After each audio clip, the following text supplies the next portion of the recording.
Oh, I love a Schlumberger Riesling. Very good.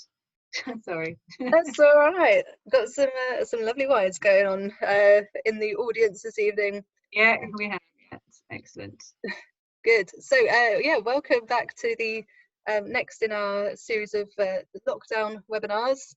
While the WSET School London is open now for courses, we are still not yet doing tastings, so we're glad to be back with Nina for another evening event. So format's going to be similar to usual. We've got about an hour. Nina's going to take us through everything. We'll try and leave some time at the end for questions. So if you do, just pop them in the chat. I'll be keeping an eye on those as we go through, and we'll have some time to discuss later. This will be recorded. The recording will be available on YouTube and on our website afterwards. So if you want to view it again, you can as many times as you like. Why wouldn't you? All right, that's it for me. Then Nina, over to you. Thank you, Julia. Thank you, and welcome everybody else. Welcome to Discover Alsace. It's the sad thing about these is not being able to actually ask you questions, but if you haven't been to Alsace, then, and I know I've got a lot of people there who are from all over the world, so maybe Alsace isn't exactly down the road, but it's one of those places that if you are into wine, if you're studying wine, if you're starting to get to know the world of wine, it's one of the regions that it's just one of the most important places to go. It had when you get into wine, there's usually something that sort of triggers your sort of love for it. And when I was actually a diploma student back in 2000, and obviously when you're a student you try and learn as much as you can, and so that was the first time I visited Alsace. I'd actually been as a child apparently, but I don't remember that, so that's fine. But I visited Alsace in 2000, and it's just one of the most, for a start, it's one of the most stunning wine regions in the world, and I have been around a lot of the wine regions of the world. From the top to the bottom, it's just like a picture postcard. Everywhere you go is so pretty, and you just have wine and culture and gastronomy just shoved at you from every angle. It's just fabulous, and it just, even then when I was a student, it just hit me, and I've always wanted to know more about it ever since. And you visit all sorts of places around the world and you get to know wine regions, but there are only a few usually which really sort of sink home with you. Burgundy is one of those for me, and Alsace is another, and I just have always wanted to know more and have never been disappointed when I've gone. The only disappointment I've ever had about Alsace is that I continuously tell students that it's one of the warmest, driest places in France, and every single time I've gone, it's rained.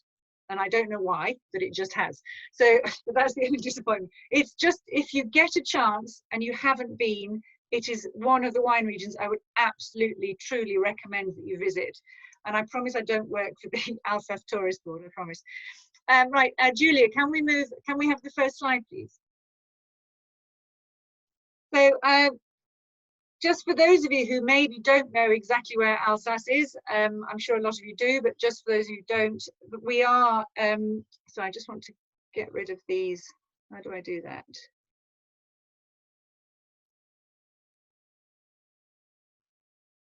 That's better. Okay, so just for those of you who don't know where it is in the northeastern corner of France, and that's quite significant where it actually sits. It's right on the border with Germany, so you can just about see on the map in the middle, you can see the Rhine River, which just sits to the east of the vineyard area, and that is the border with Germany, is the Rhine River. So you can see how close it is to Germany, and in fact throughout this session we'll talk much about sort of the German influence with the wines, with the grape varieties, with the culture. And it is one of those areas where there is a very close relationship with Germany here. And it's not surprising because it's very, very close. If you go across the Rhine, you end up in the Black Forest of Germany. And in fact, along the slopes of the Black Forest, you get a lot of vineyards producing very similar style wines to those that you find over here in Alsace. So, and in fact, I know we're not doing Germany today, but if you ever do visit Alsace, it's actually a lovely thing to do, to go across into Germany and to explore those vineyards and the vineyards at the Kaiserstuhl and around there, because it's also very, very beautiful and beautiful, beautiful wines. Anyway, that's digressing slightly. So we're up in the northeastern corner of France, and that would immediately make you think that perhaps it's a little bit cooler up here. We will go more into climate later, but in fact, one of these extraordinary things about Alsace is its climate. And if you look where it sits, you can just about see that we have the Vosges Mountains to the west of the region. Now you can see I've got a map behind me. I don't know, can everybody see the map behind me? Can you just give me a thumbs up? Thank you. So the map, you can see the Vosges Mountains very clearly on there. Now, the Vosges Mountains are a very important part of why we can make such good wine here in Alsace. So that is, the geography of those Vosges Mountains is very, very important. History is also extremely important here in Alsace. It has historically been a real mix. Okay, it's, if you go right back to sort of Roman times, and in fact we believe that in fact vineyards were actually, or grapes were planted pre-Roman, but it was probably the Romans which really sort of cultivated the grape for wine production. After the Romans, then we've had periods of sort of extreme wealth, poverty, but it's actually always been a relatively wealthy part of northeastern France, which back then was mainly usually German. Autonomous for several years, for several hundred years, back to Germany after the Franco-German War, and then back 50 years. It's like every 50 years they seem to change over, so they're almost due. So back to France after World War I. Now that's the period when perhaps winemaking here really had made a change, because previous to that, when it was mainly German, this was a period of it was a big area for growing grapes for the German market. And in fact, the German market, grape growing, was very different to that of France. France is very much winemaking for gastronomy, but whereas in Germany it was just winemaking just to make wine, and Germany makes some of the finest wines in the world, so I'm not going to say anything bad about them. But this was an area of let's just grow grapes, and a lot of crossings, some of them which still remain, but it was a very different area as far as quality was concerned. It wasn't seen as a quality area for grape growing and wine production. It was after the First World War, when the French sort of decided to bring back what are considered to be the noble varieties, those which are very good for producing wines which go well with food, which is obviously how the French live, when the vineyards started to be planted again.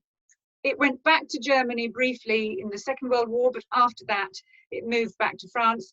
And I suppose you could say it was from that point on when real quality cultivation started. So it went to the point where all the grapes that were going to be grown were grown for the reason of producing a quality grape for a quality wine for gastronomy. So that was really when things started to make a big change. Interestingly, we think of Alsace being French, so it's obviously got a lot of history, but you can pretty much fairly say that it was after World War II when this region started to be as you see it today. So the grape varieties we have there, the traditions that we have there with wine production are relatively new compared to other wine producing regions all over France. This is something, and because of that, some of the laws, especially some of the wine laws, are still changing. There are still things happening every year. There are discussions every year about changing local laws, changing wine laws, whether or not we should move forward, move back, introduce certain grape varieties, change the laws about Grand Cru, Premier Cru, etc. These are still changing because this is a relatively new wine production area as we see it today. Julie, would you mind moving on, please? Okay, so we have here the favourable climate, and I can't stress it enough, apart from don't ever go there with me, because if you go there with me, it'll rain. But in the majority of the times you will visit Alsace, it will be dry. It is one of the driest regions in the whole of France. Apart from there's some regions in Provence, this is the second driest capital city, Colmar. So it is extremely dry, and that obviously has an effect on the grape growing. So the vineyards are protected, and they're protected by the Vosges. If you again look at the map behind me, you can see how clearly, especially in the lower, the more southern part of Alsace, it's much wider. The mountains go much further west than you see here on this map, because it doesn't cover it all. Further north we have less protection, but in the south especially, it's very deep, very wide and very high. And because of that, you can see on the map on the screen that the rain all falls before it hits the vineyards. So very little rain. It's a continental to semi-continental climate, so it's very warm during the day and it can get very cold at night. Also, because we are quite far north in France, in that sort of northeastern corner of France, it can get really very cold in the winter. So we have quite extremes of temperature here, and that has an effect on the grapes, on how they grow. That big temperature variation between day and night during the growing season slows down the ripening of the grape, and you end up with much more intense flavors in those grapes. And that is something that when you get to know Alsace, the more you drink it, it's those intense flavors which really stand out. This is one of those places where, if you're wanting to get to know grape varieties and how does a grape actually taste, what does Riesling actually taste of, what does Pinot Gris taste of, what does Pinot Noir taste of, what does etc. Alsace is the perfect place to taste these wines, because they are so intense in flavor and aromas, and very little, if ever, maybe sometimes with Pinot Noir, will there be any new wood used. So you're just tasting the grape and the soils that it's being grown on. But the climate is very important. You can see from the structure in front of you, the sort of little graph in front of you, how the Alsace vineyard was created. If you can imagine that you have the Black Forest there on the east, and you have the Vosges there on the west, zillions and zillions of years ago, this was just pushed up, and then at some point the middle bit just collapsed. So that's what happened to Alsace. That's how it was created.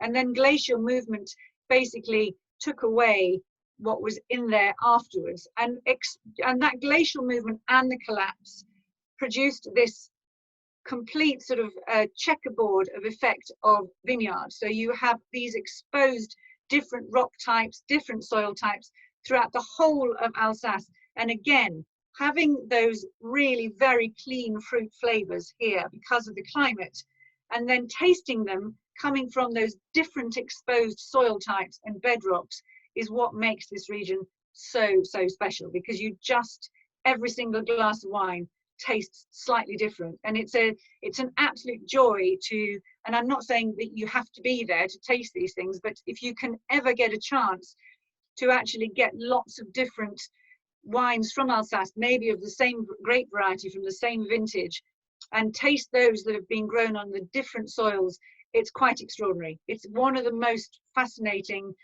and delicious grape. Can you tell that I quite like it, the wines from here? But it's one of the most fascinating regions as far as learning about grape varieties is concerned, because of this climate and because of this structure, these geological structures. Julia, thank you. So talking about soils, because like I just said, that collapse of those mountains and the glacial movement afterwards has exposed all these different soils. And it is, if you're a geologist, a student of geology, you'd probably find Alsace as exciting, if not more exciting, than somebody who's studying wine, because it is from top to bottom a complete, like I said, a checkerboard of soils. You can be in one vineyard, and from the top to the bottom you'll have 3 different soil types, and then the bedrock will be slightly different. It's quite extraordinary, and because of that, the grape varieties that you plant on these soils has to be very specific. Certain grape varieties love certain soil types. Other grape varieties really dislike those soil types, or perhaps don't ripen particularly well on them. So it is one of the challenges of all Alsace producers, is rather than to sort of like saying, okay, I just want to grow Riesling, you actually have to look at what soils you have and make a decision, what is the best grape variety to put on the soil that I actually have. So rather than just saying I'm going to make this wine because it's all very fashionable at the moment, you really do have to look at what you've got in the vineyard and grow the correct grape variety on what you have got there. As you can see, there are lots of different types: granite, volcanic, sandstone, limestone, marlstone. These are all, they give different aromatics, they give different maturation levels, they speed up or slow down the ripening of the grapes. And so once again, you have to be careful that you are planting the right grape. Just as an example, if you've got a very cool soil, like if you have a limestone soil which is very cool, and it's not a particularly warm site, maybe you don't get the sun on it all day, planting Riesling would be risky, because Riesling takes a long time to ripen. It takes a long time from budding right through to ripening, and it has to be on that vine a long time. If it's not warm enough, the cool alkaline soils will slow the ripening down. So if you don't have very warm climate around you, then those Rieslings will not ripen in time before the rains and the rot sets in. So you do really have to be very careful, and you can, it also, as a producer, producers often have a particular style. So you may like your wines always fermented completely dry with lots of acidity. So if you've got a limestone soils, that would suit your style particularly well. So you can see how it can all make a big difference. The vineyard, I have to tell you a little story about the vineyard at the bottom. Is the Grand Cru Rangen de Tarn, which is at one of the most southerly points of, right down here, of the Alsace vineyards. And that picture was taken when I was there with Sarah Rowlands a couple of years ago. We were actually at the bottom of the vineyard, and we said, let's climb up the vineyard and take some pictures sort of from the middle. Well, I started to try to climb. This is a volcanic vineyard, so you've got these dark soils. Try to climb, and I got up about 3 meters and turned around to Sarah and said, this isn't going to happen. It was so steep, and the rocky volcanic soils were just collapsing beneath my feet. And you just have to give them sort of like huge admiration that they actually work these vineyards, that somebody actually has to do the pruning of these vineyards and pick the grapes and toe the soils. You just think, oh my goodness, it's such a steep vineyard, and there are a lot of vineyards like that in Alsace. Extreme conditions for growing vines, I promise you. If you're interested in getting an overview of how some of the vineyards look from as far as steepness is concerned, so it gives you an idea of the conditions that you have there. There is a video on, it's Domaine Schlumberger. It's Domaine Schlumberger/video, and you can, they've got like a drone, I think, flying over the Grand Cru of Kitteleng and Kessler, and it really gives you a really good idea of how extreme some of the vineyard slopes are in Alsace, and you just kind of think they're absolutely mad, they're bonkers.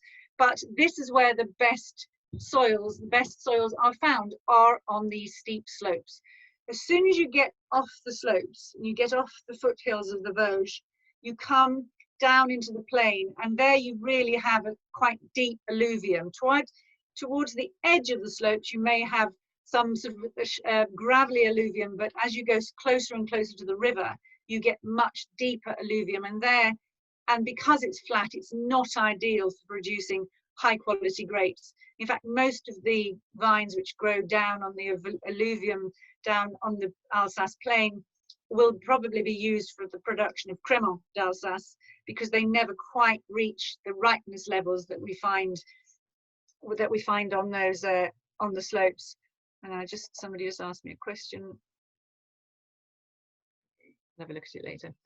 Okay, so it's really important that for those of the students amongst you, especially if you're doing diploma, it's really helpful to actually get there, or to sort of taste these wines having come from the different soils, bearing in mind those steep slopes and how that can really affect the ripening of the grapes. Julia, thank you. So just, I didn't want to spend too much time in harvesting and winemaking because it's not particularly complicated here in Alsace. Almost all of those Grand Cru sites and the sites on the slopes are almost all of them picked by hand because, as you just saw, and as I just explained, very difficult conditions, almost impossible to actually pick these grapes with machine. There, as you get, again, once you get to the bottom of the slopes, you can use machine, and certainly on the plain, they're using machines. But in general, most of the best wines are hand-picked. And principally because you do not want to damage those grapes. It's really important that to keep those extraordinary aromatics that we get in our Alsace wines is to not damage that grape until it gets to the winery. So once they are actually in the winery, they're pressed, almost never destemmed now in Alsace. I haven't actually ever seen destemming, but I think perhaps they used to do it. I'm not sure why. They're pressed very, very gently. I've been in wineries and they've sort of said that. So if you can just imagine the Wilms presses, for example, putting the grapes in there and pressing, which is going on for 2 to 4 hours per tank. And then I've gone into other wineries where it's been 6 to 8 hours, and another winery has been up to 12 hours for one pressing. So extremely gentle pressing, giving that juice time to actually sit with the skin for a little while, which takes more flavor, and actually you get a little bit better acidity at the end with that very, very, very slow pressing. So very, very slow pressing, clarification. The fermentation is pretty normal, apart from some of the sweet wines that we find in Alsace. So some of those which are very high in sugar, and some of those can take weeks and weeks and weeks, months and months and months, if not a year and even longer. So very slow. You go past those big, these are called the foudre. You can see the picture at the bottom with the foudre. You go past the foudre and you stand next to it and you just hear this plop, and that's just one bit of fermentation. And then like a minute later, there's another pop, and it's fabulous. So it's very, very, very slow fermentation. Malolactic, for those of you who are learning about malolactic, it is used quite regularly here in Alsace because there are traditionally quite a lot of acidity in Alsace wine because of the climate. So we have a lot of acidity, and malolactic is often used.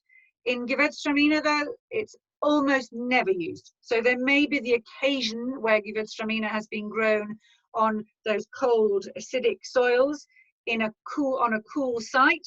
You may need some malolactic, but that would probably be only that's an extreme, and it's not the norm. Gewürztraminer as a grape has naturally low acidity levels, and it also has a very short picking window from the point where the grape is phenolically mature, so ready to be picked. And if you don't pick that grape in the next few days, the acidity levels can drop like a stone. So it's very important that where you plant Gewürztraminer and when you pick it, and the acidity is essential. One of the biggest problems I'd say with Gewürztraminer in Alsace is when it has been grown on a site where the acidity level has been allowed to drop, and you end up with a wine which is, well, short, flabby, not particularly exciting. The flavors would maybe be there, but you just don't get the structure. You lose the structure, and you just don't make the most out of the wine. That's one of the biggest problems that Gewürztraminer has here in Alsace. Warm days, leaving the grape too long in the vine, acidity levels drop.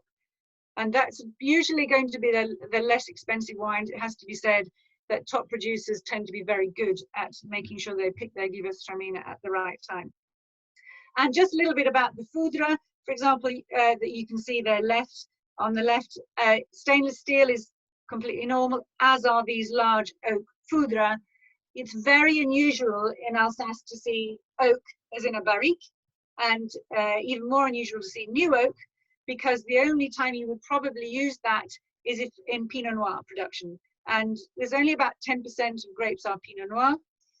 And because they tend to be on the lighter side, the chances of them using new oak are really quite small. So barrique you may find if you're making a Pinot Noir, but it's very unlikely to be new oak. The rest of the wine is made in the large oak foudre or in stainless steel. Just just to comment on this one here, this is Hugel's winery, where he has, it is underground. And I remember when I was there, I asked him, I said, how do you get these foudres into this winery? Because it's underground and the door is the same size as your standard door to go in and out of it. And he said they have to be brought in pieces and made actually in the cellar underground. And some of these foudres are well over 100 years old. They've been there forever. And of course, he probably saw the look on our faces and he said, no, don't worry, if ever any of the foudres just start to degenerate, or you start to notice a bit of a problem, you take it to pieces down in the cellar and replace the bit which needs to be replaced, and then put it all back together again. So it is quite extraordinary. But like I said before, I don't work for the Alsace Tourist Board, but the wineries in Alsace are worth a visit in itself. And I'm sorry to those of you who are at the other end of the world and can't get to see them. Watch some videos and have a look, because they're quite beautiful, very, very special places. Just a note on the bottle there on the right, this is your classic Alsace bottle, obviously traditionally coming from the Germanic part of the history of Alsace, and they like it. And in fact, I remember sort of 20 years ago or so, when there was a lot of discussion about how Germany, the wine market in Germany was really quite down, and it had a bit of a reputation for being, all the wines were a certain style, and Alsace was, if you could almost say, tainted by the style of the bottle. So you'd have a lot of people who, they're in a wine merchant and they just bypass the Alsace bottle because they assume it's German wine, and so they think it's going to be sort of medium dry, medium alcohol, and not realizing it's completely different wine in the bottle. So praise to them for sticking to their guns and sticking with the Alsace flute bottle like that.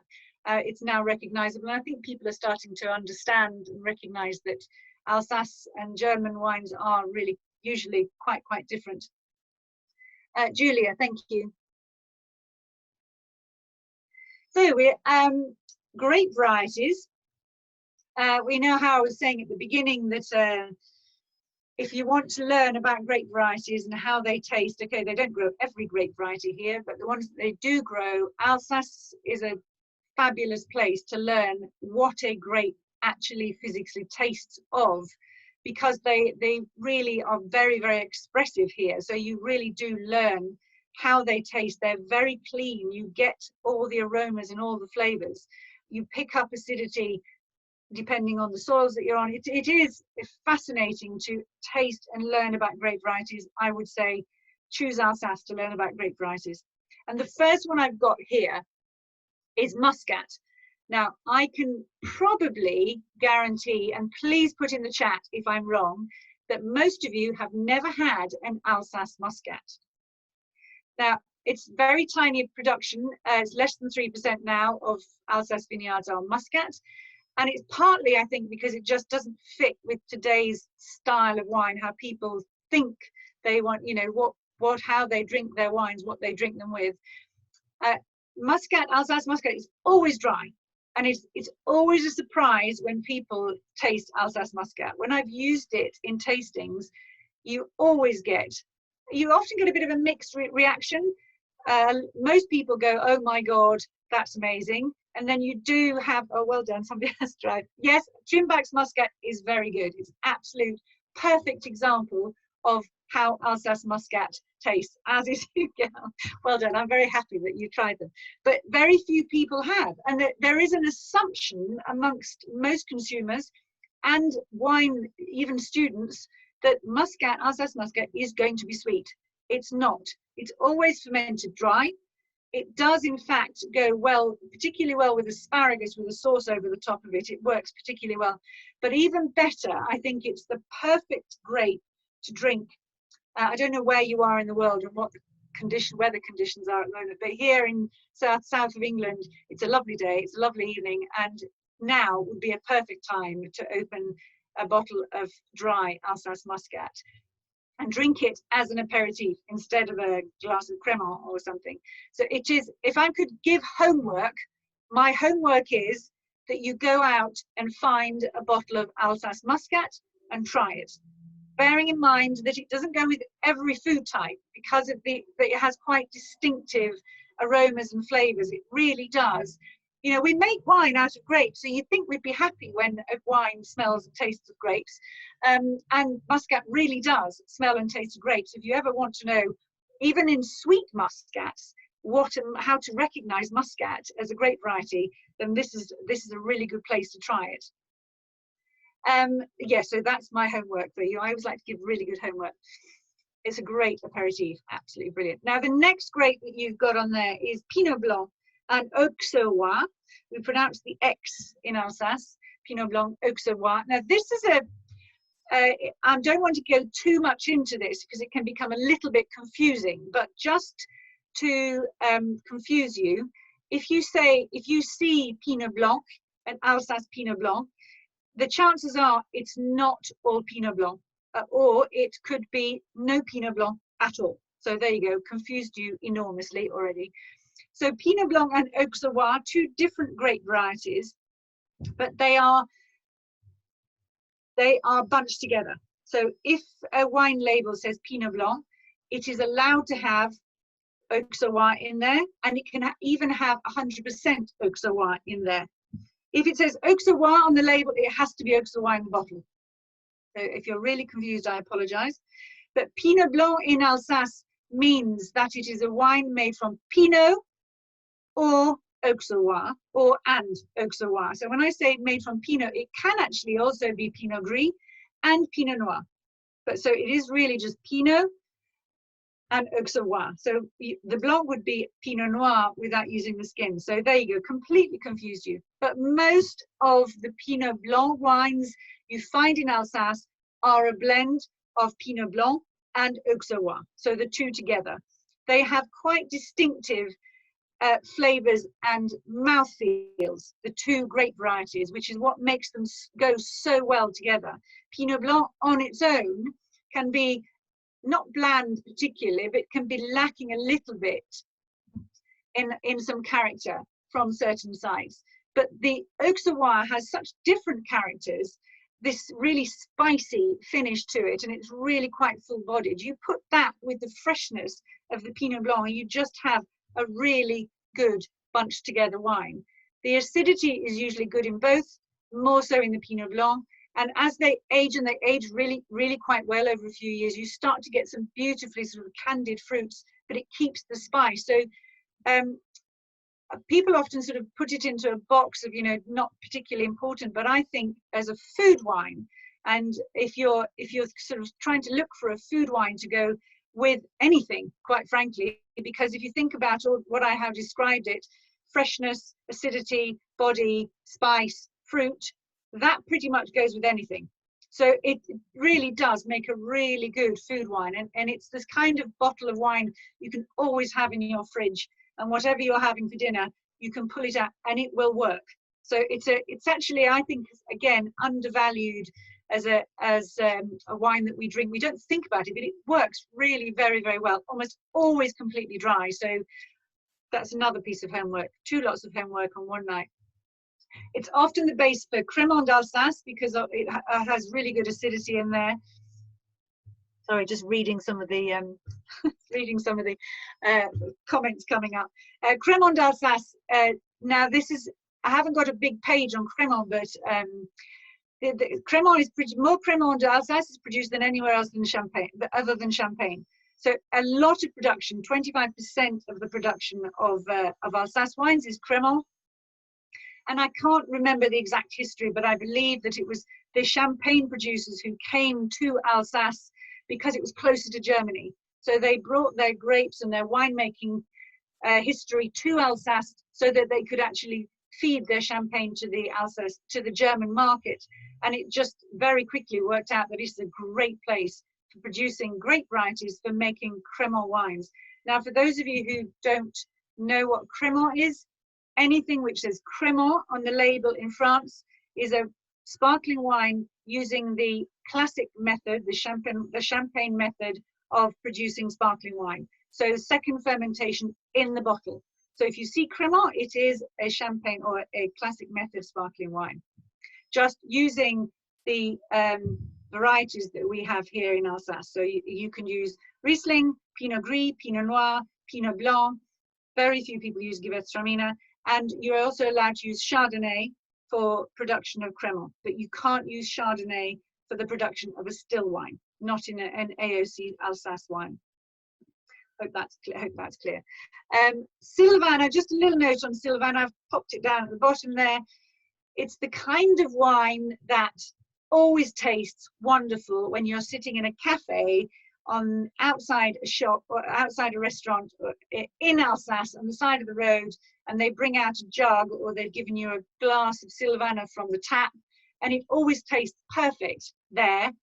I'm always slightly disappointed in it when I've opened it here at home, and I think it's partly because when I think of Alsace wines, I think of wines with so much flavour and so much aromatic character that I think Sylvaner disappoints me a little bit. But it is, when you're in Alsace and you're just sitting down and having a tarte flambée, which is like an Alsace version of a pizza, sort of, a glass of Sylvaner is just perfect. So, you know, it has its place, and it's cheap because it grows very easily, lots of yield from the vine, so easy, cheap to make, and it makes very good, easy drinking white wine. So when you go there, you probably drink quite a lot of it. Okay, Julia, thank you. So now Pinot Gris, well, that's what I'm having for my dinner tonight with my, well, I've got to chill it down first, and the Josmeyer's Pinot Gris, very nice, with my crispy duck that I'm having for dinner. So Pinot Gris, as a grape variety, you will know it probably as Pinot Grigio. Trust me, they are very, very, there's no, well, there is a relationship, obviously. And in fact, we shouldn't knock Pinot Grigio completely, because it is really, it's where you grow it, how you produce it, which makes it what it is. If you go up into Alto Adige, up into the Alps in northeastern Italy, they make some of the most divine Pinot Grigios, which are very similar in many ways to those that we have here in Alsace. But as a grape variety, it makes some of the richest wines. And the flavors and aromas that you get here, you pick up aromas in Pinot Gris in Alsace that you really struggle. It doesn't have massive aromas in some parts of the world, Pinot Gris, but here it always has these extraordinary exotic aromas to it. And the smoky aromas that you sometimes get, I've never really picked that up anywhere else. It can be a little bit of a problematic grape, so it needs to be, you need to be very careful where it's planted. But for me, I suppose probably it's the sweeter Pinot Gris, which I believe are some of the finest wines in the world. You can see there I've got a glass of Schlumberger's Vendange Tardive Pinot Gris and foie gras. I don't know if people are happy about eating foie gras, but those two things together genuinely would be one of the last things if I had a choice, that I would eat, because it's just divine. They make superb table wines. So because they have this beautiful body, lovely aromatics, and they go from everything from very dry and crisp through to very full-bodied and still dry, through to full-bodied with some sweetness, through to full-bodied and very sweet, but still retaining acidity. And that is the key. They make very, very good wines right across the board. So you could have Pinot Gris with a plate of sea bass, or you can have Pinot Gris with foie gras, or with some white meats, or even some sort of like a veal, sort of like a light red meats, or game. So you can see how, as a grape variety, it works particularly well at the table. And it's why I think the French particularly like Pinot Gris, and why wine lovers love it at the table. It is particularly good to drink with food. And oh yes, in Humbrug's Pinot Gris, yes, absolutely, completely agree. Pinot Noir here. This is interesting, Pinot Noir, because it was always traditionally, because it's not one of the noble grape varieties. Now the noble grape varieties, Muscat, Pinot Gris, Riesling and Gewürztraminer. And these are the 4 grape varieties which are allowed to be planted on Grand Cru sites. Now you're allowed to plant anything on a Grand Cru site, but you just won't be able to call the wine a Grand Cru unless you plant those 4 varieties. Now Pinot Noir, because of that, was often not planted on the Grand Cru sites, because you can't actually sell the wine as a Grand Cru if you plant Pinot Noir. So traditionally in the last few decades, Pinot Noir has probably been planted in sites which don't necessarily suit it, because you want it on those perfect warm slopes to get the best ripeness from it. But does it really make financial sense when you can put a Pinot Gris or Gewürztraminer or Riesling and sell it for more money on those slopes, because you can then sell it as a Grand Cru? So there has been a lot of Pinot Noir produced on slopes where it perhaps wasn't particularly suitable. There are a few producers who've gone against the grain and planted Pinot Noir on the Grand Cru sites, and maybe put something on the label to give you a clue that it is a Grand Cru, but they can't actually use the word Grand Cru on the label with Pinot Noir in the bottle. This is one of the aspects of the change of laws which is being discussed. So I don't know whether it'll happen, whether it'll happen in the next 5 years, 10 years, if it ever happen at all, but there is discussion about possibly allowing Pinot Noir to be planted on Grand Cru sites and being allowed to call it a Grand Cru, because it's a very high quality grape variety. So it does produce beautiful wine. In Alsace, over the last few decades, we've seen a big increase in the quality of Pinot Noir, partly because of global warming. So whereas before it wouldn't necessarily always ripen because it wasn't planted in the warmest soils or on the best sites, but in the last few years, we've seen the effect of global warming. Pinot Noir is ripening much more easily. So you're actually getting very good, and I say very good, Pinot Noir from Alsace now, and even from sites which are not Grand Cru sites. So if there's a, hang on, sorry, I can't read what that says about Burgundy. Very different compared to Burgundy. So they're not the same. It's like if you could compare Pinot Noir, the flavors that you get here, if you think Oregon and you think Burgundy, and Alsace is somewhere in the middle. So they used to be a little bit rustic, whereas now, because they are becoming much riper and because of the soils we have in Alsace, they do give a different character here than they give in Burgundy. But I think one thing that is fair to say, that the top Pinot Noir here, and some of them are extremely fine, you're looking at probably 30 euros a bottle. Now, 30 euros a bottle in Burgundy for the top quality wouldn't even get you a village wine. So you're looking at perhaps some of it, a future, absolutely big future for Pinot Noir in Alsace. And if I was going to invest, that might be where I'd invest. It's sort of like in planting a Pinot Noir vineyard on a top site, because I think it's going to have a big future here with global warming and the way the world is going, the way that people love Pinot Noir. I think it has a great future here. Julia, thank you. Okay, so Gewürztraminer, so everybody's favorite or not. It's one of those grape varieties that you either love it or you've just not tasted the right wine. That's how I put it. Gewürztraminer in Alsace, I think, is one of the most beautiful wines in the world, and I mean that because I think it's often not described wrongly, or you've maybe tasted one that isn't maybe the right quality level. I do think that when it's made dry and it's full-bodied and it has this beautiful structure, the elegance and the finesse that you can get in a really top Gewürztraminer from Alsace is one of the most beautiful wines you'll ever drink. Unfortunately, quite a lot of it is grown on the plain in Alsace, and so a lot of the certainly the entrance level wines that you might find from some of the co-ops maybe don't give the best expression of Gewürztraminer. And like I was talking about before, they can be a little bit flabby if you lose that acidity. So this is one place that I would absolutely suggest that you pay a little bit more for your Gewürztraminer from the top producers from a good site, because they really do give back 100-fold.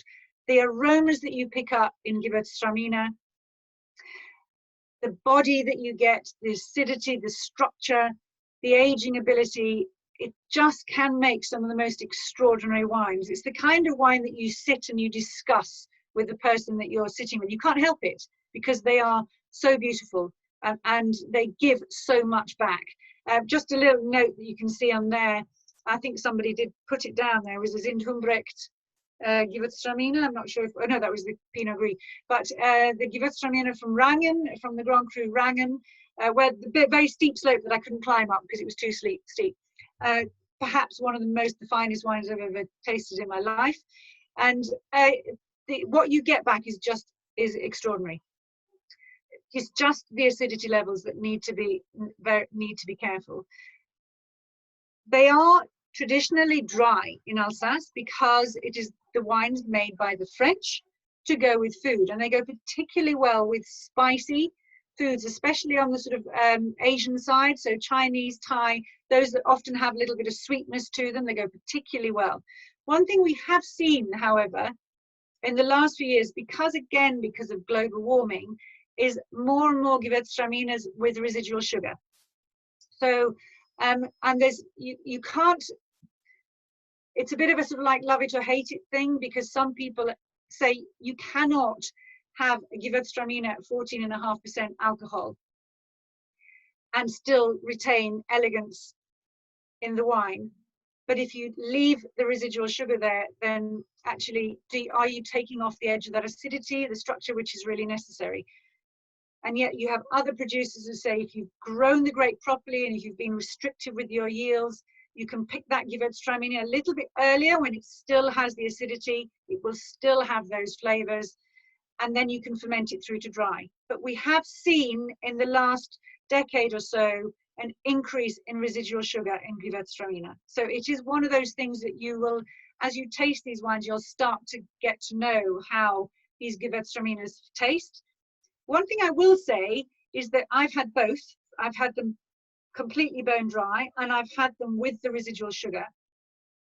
And you can still drink those wines with food. That's what's quite extraordinary. For example, if you have that Thai curry and you have a Gewürztraminer with 14–15% residual sugar, it actually works perfectly well.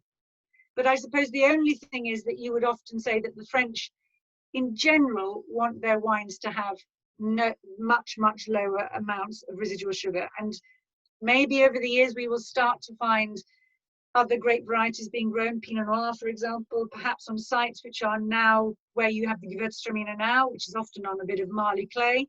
So maybe they will be more suitable for Pinot Noir. It's all changing. It's like I say, it's a relatively new region. So we are learning all the time what makes the best wines, which soils make the best wines, and global warming is changing everything, unfortunately. So yeah, lovely. Anyway, Julia, please, thank you. And Riesling, of course. So Riesling is perhaps the grape variety. When you think of Alsace, you think is it all about Riesling? No, it isn't, but it's got to be up there, hasn't it, with being some of the most divine wines you've ever tasted in your life. People think of Riesling, and you, again, whether this is a generation thing, but I know from my two children who aren't children anymore, if I said the word Riesling to them, they would immediately, even though they've grown up with me, they would immediately think of a medium sweet wine, probably German. And it's not something they would ever think of buying.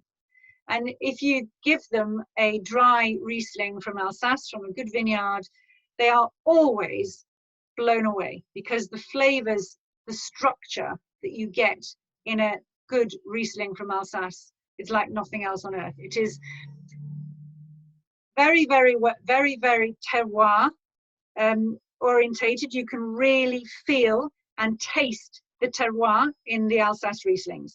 So if you ever want to learn how Riesling is affected by soil and by climate, it's one of the things that if you did a tasting with lots of different Rieslings from the same vintage, from different soil types, different terroir within Alsace, it's extraordinary. It's one of those extraordinary tastings where you actually can taste the difference of the soils in the wine. You can taste whether or not it was volcanic. You can taste whether or not it was limestone. You can taste if it was clay and marl. If you're told that, well, this was picked in late September, this was picked in late October, you can tell the difference. It's quite extraordinary being able to learn about the Riesling grape from Alsace.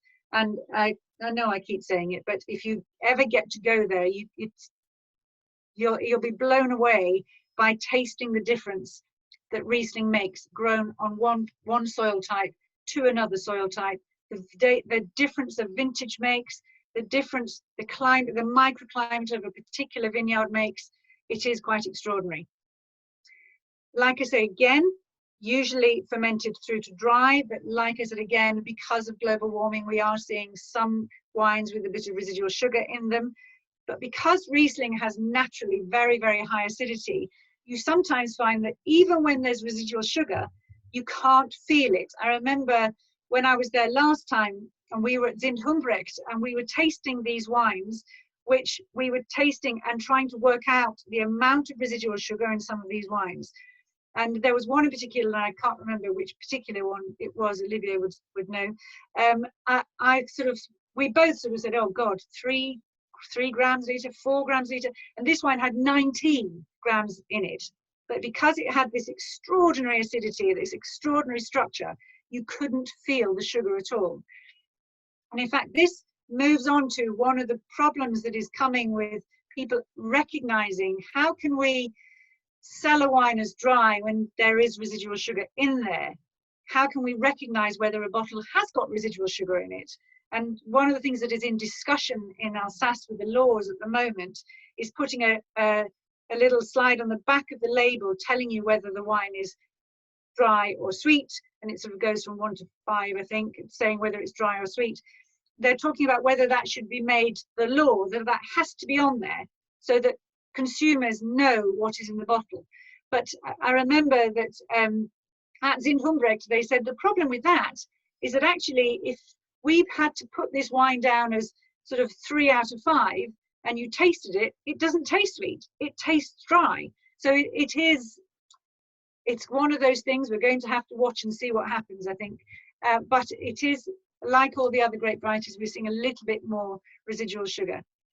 Riesling as a grape variety is one of those varieties that gives back so much with age as well. If you can leave these wines to age, it ripens late, it has a long maturation period, so the longer you can keep it on that vine, the more you will get back from the grape variety. And as there's a little note there about how a lot of the best sites are the warm sites, so the grape ripens before the rain and the rots set in, but you have very, very steep slopes, so you have perfectly ripe grapes, but you do also get really beautiful Rieslings on limestone. But it's important that if you have got your Riesling on a limestone site, that it has a naturally warm microclimate, so that there is something else other than the soil which helps to ripen the Riesling, so that you do end up with a grape which is ripe when it's picked. But they are some of the wines which age the best, some of those with a really high acidity from the limestone soil. They also make extremely fine sweet wines. Bit of a tarte à l'oignon there at the bottom, absolute perfection with Riesling, as is, if you think about it, fish goes particularly well with Riesling.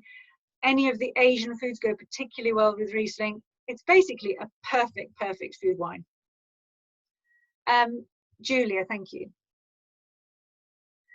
So just a little bit on the Alsace AOC.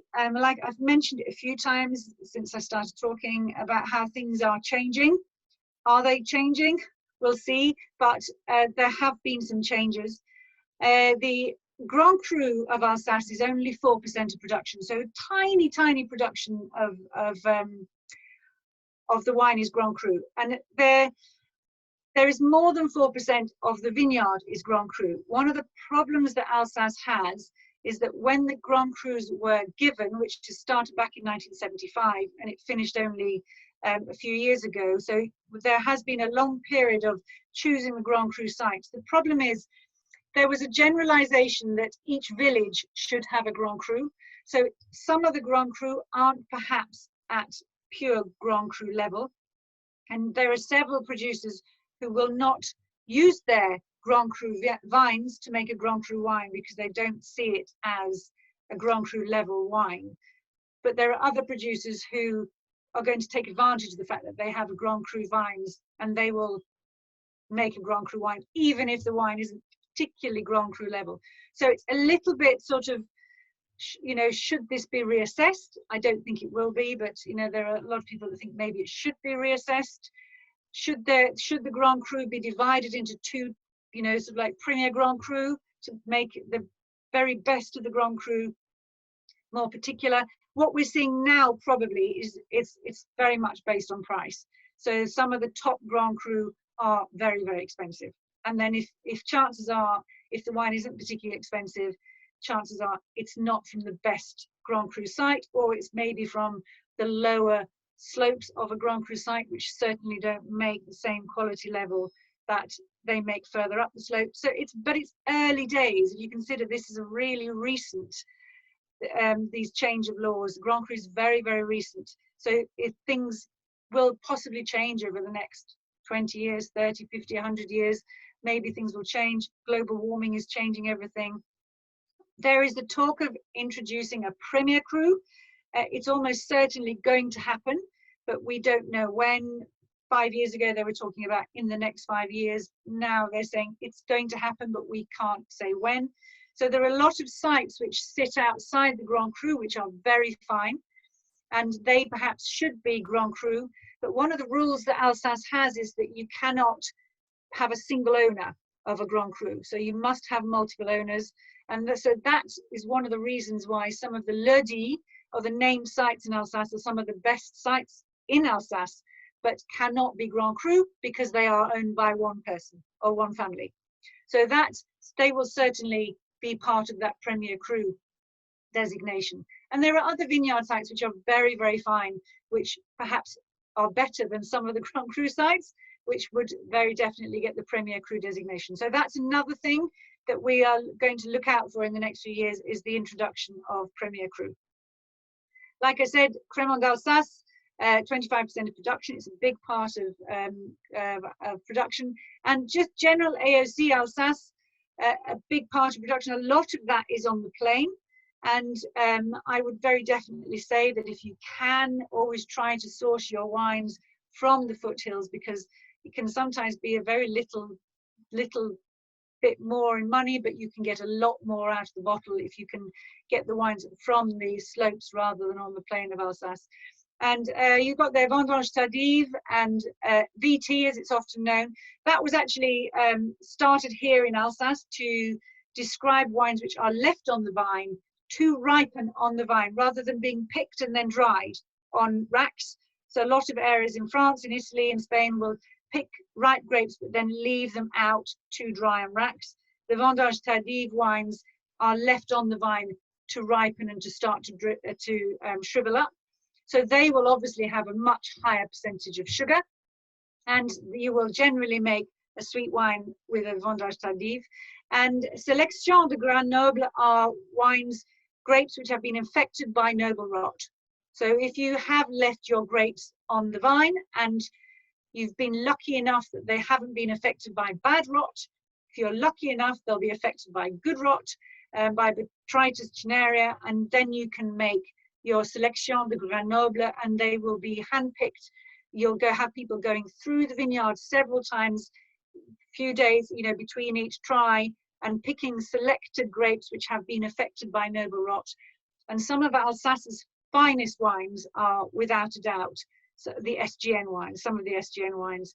And if you ever get a chance, if somebody ever says to you, would you like a glass, never say no, because it's just, you're going to be missing out. And it would also be, I would recommend, if you ever want to invest in something for your own future enjoyment, it would be to buy every now and again a bottle of SGN, Sélection de Grains Nobles, from a top producer in Alsace, and open it 20 years later and just remember I told you that, so you can thank me. Okay, Julia, thank you. So just a note on the label. So it's relatively simple in Alsace, the labeling. One of the things that we have here, which is something that is now being more commonplace in the rest of France, but until relatively recently, it was only in Alsace that you were allowed to put the grape variety on the label. But because it's a relatively new region, they did it from the beginning. So, and it is an advantage because it does allow you to just choose the choose the wine for the grape variety. So you can see there you have got some good, really lovely producers there with the grape variety. Then you may also have a Grand Cru on there. There are some producers in Alsace that don't like to use the word Grand Cru because of what I was explaining before, because they are saying that not all Grand Cru is at Grand Cru level. So a lot of top producers, a few top producers will not use the word Grand Cru in their label. They'll just put their own name and the name of the site on the Grand Cru, and that's fine. And in fact, they tend to be some of the best-selling companies, families in Alsace, so they're doing very well with that. 51 Grand Cru in all, one of them, the last one, interestingly, and you know when your brain just goes completely Käferkopf, was the last one to be given Grand Cru status, is allowed to use a blend. But there are very few, there are only 3 Grand Cru which are allowed to use a blend. So almost all of them, 48 of them, have to be a single variety on the label. So there are just 3 Grand Crus which are allowed to blend their grapes in their wine. I've just told you about the Vendange Terrible and the Selection de Grenoble and the introduction of the Premier Cru. Julia, thank you. I think we're almost at the end. And there's, for those of you who really want to learn about the Grand Cru and the village, you can get this information on the Vin d'Alsace website. And in fact, they've recently changed the Vin d'Alsace website, and it does have a lot of information on there. Also, the Visit Alsace website is very good for getting this information. So if you ever wanted to sort of really get to know the wines, the differences between the Grand Cru and the village wine and the AOC wines, the soils, then, well, you'll need to know this because it kind of helps. But I wouldn't suggest that you have to learn them all. I don't know them all. But I'll let you have a look at that in your own time. Julia, I think we're there actually. Yeah, we are there. So anyway, there are probably several things that I didn't talk about. So if anybody has any questions, how are we doing for time? Oh, perfect. Okay, so Julia, I don't know if you want to, if you've got anything. Yeah, hi Nina. Hi. Thank you so much for that. That's been really interesting. Certainly, yeah, a lot to know about this. Yes, it's quite a lot of information in 1 hour. Yeah. And it's a shame that you haven't then got the wine to be able to taste along with it. It's one of the things that I miss about not doing the master classes is not having the wine to taste along with it. And not having people being able to actually sort of like speak at the same time. Yeah, but hey ho. All right, okay, so Julie, if you've got some questions for me. There was a couple earlier on, one on co-ops. Yeah. How good quality are the co-ops in the region? They're not bad in general. I think they're not bad. They're not bad. They're not, you know, you get some parts of France where the co-ops are superb, like, you know, the ones in Chablis, some of them the bottom end of Burgundy. They're okay. You're not, they don't tend to own some of the finest vineyard sites, but they're all right. If you want to get to know wines of Alsace, then they're probably a good place to start, because obviously, because the prices are lower. You will often find that small people who own small plots will sell their grapes onto co-ops, but it has to be said they probably own more of the vineyards on the plain rather than those on the slopes. So they're not bad, but they're not brilliant, but they're not bad. Sorry, that was a bit ambiguous, but it's all right. We know the way with wine. It's never 100% this or that, is it? Yeah. Another more broad question: if you could just drink one bottle from Alsace, which grape variety would you pick? Oh gosh, that's too hard. Oh, can I have 2? I'm going to say yes. I think it would be Riesling and Gewürztraminer. Yeah, because I've had one of the finest wines I've ever had was a Gewürztraminer from Domaine Weinbach, which was a slightly sweet. Well, no, it wasn't actually. It just tasted sweet, but it was actually dry. And then, but also Riesling. I think I've had my most pleasurable, you know, those moments when you go, oh my God, that's amazing, have been when I've been drinking Riesling with a little bit of age from Alsace. So yeah, I have to have 2. I can't just have 1. That's fine. I'll allow that. I think I'll just end the recording here as we're chatting now.